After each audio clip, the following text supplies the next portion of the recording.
Between sets at Jimmy Mak's, Dan Balmer, how are you doing? Great. Yeah. Now, this is not Go by Train tonight. Not tonight. What is this tonight? This is one of the Dan Balmer trios. There's sort of several Dan Balmer trios, but this is the Dan Balmer trio that's playing this new music that I've written in the last few years.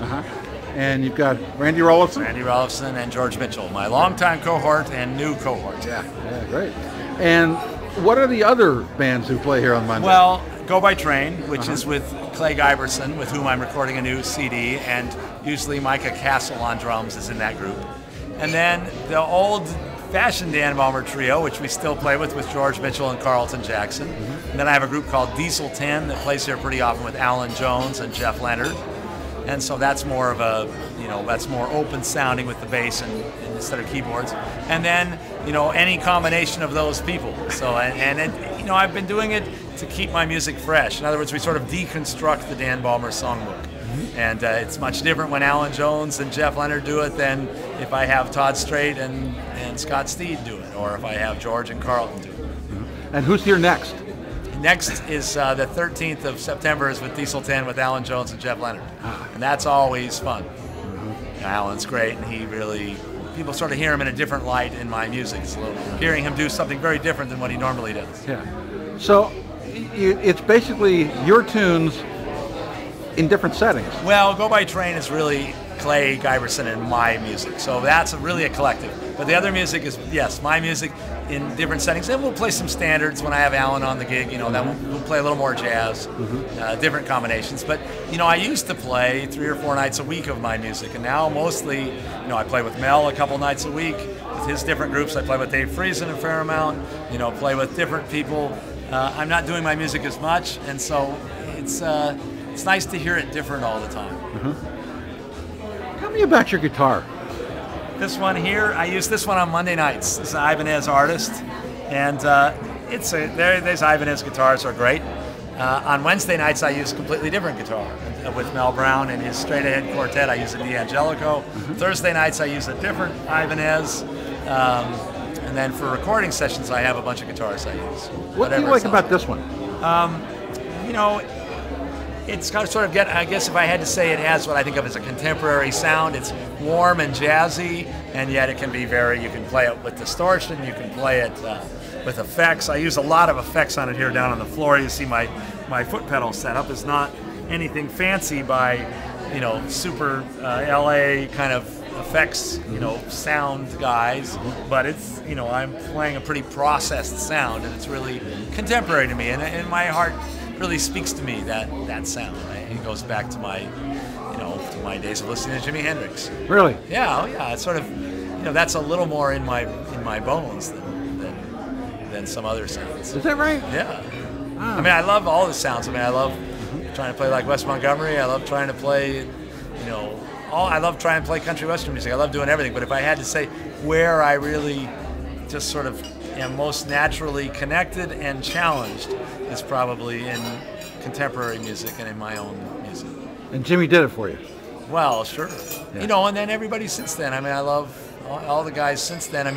There's I know who I always know and always am trying to listen to, the hot new guys in New York. And there's the new, there's all the late 30-year-old guys, 40-year-old guys, Ben Monder and Kurt Rosenwinkel and Adam Rogers and Jonathan Kreisberg, and now there's a new, little batch coming along, and so I'm inspired by all of it. You want to hear something inspiring? Turn on the country radio station; those guys play great.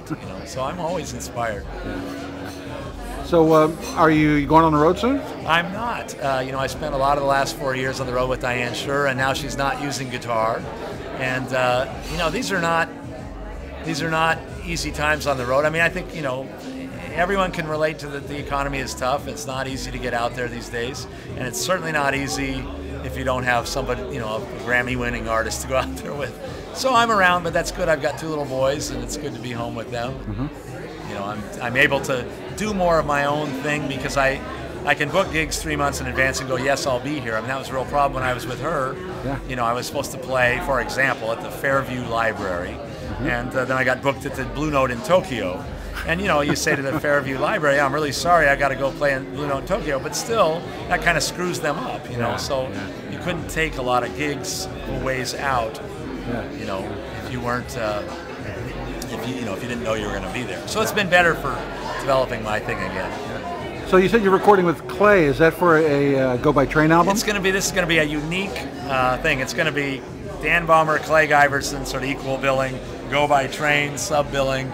So it'll be a CD, a cooperative collaboration it's kind of partly mine, partly Go by Train, partly Clay's. So I can sort of bring it to my gigs and do that music on my gigs.